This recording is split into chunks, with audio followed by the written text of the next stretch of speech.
Aquest cap de setmana arrenca el Carnaval de la Costa Brava Sud 2024 i la vila de Blanes ho té tot a punt per engegar la programació d'aquest Carnaval.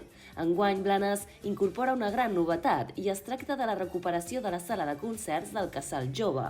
Divendres a la nit, els joves gaudiran de diverses actuacions musicals. L'endemà, dissabte, el Carnaval de la Costa Brava Sud continuarà a la plaça Dies Fainers, on s'hi acollirà una festa infantil farcida d'atractius. Cada any, més o menys, però es veu que la gent disfruta molt, fan un disfress, tots disfressats surten i fan una mica de concurs, hi ha inflables, hi ha activitats, i bueno, s'ho passen una tarda força bé.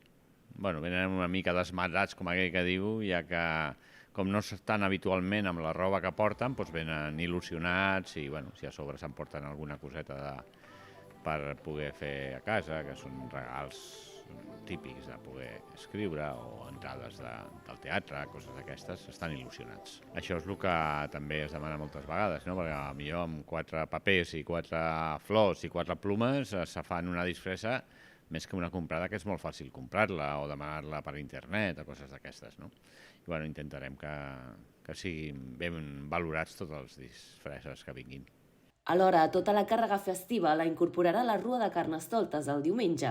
Aquest 2024 hi haurà 10 colles que desfilaran acompanyades de 17 carrosses. Sumaran un total de 629 persones, mentre que l'any passat van ser-ne 549. La Rua és la que a poc ens il·lusiona més a la gent, que participa molta més gent de pobles i rodalies, ve molta gent, participa molta gent, la gent està il·lusionada i bueno, és el que més ens comporta tant de feina com de participació.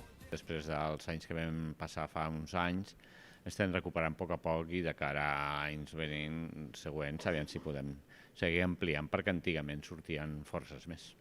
Finalment, la setmana que ve es coneixeran els premiats del concurs. Aquest any, el jurat qualificador haurà d'escollir fins a un total de 15 premis per les diferents modalitats. Hi ha 3 principals categories: per a carrosses foraines, per a carrosses que siguin de Blanes i per a comparses, indiferentment de la procedència. En total, hi ha 6.200 euros en metàl·lic, sumant les quanties de les 15 categories de premis.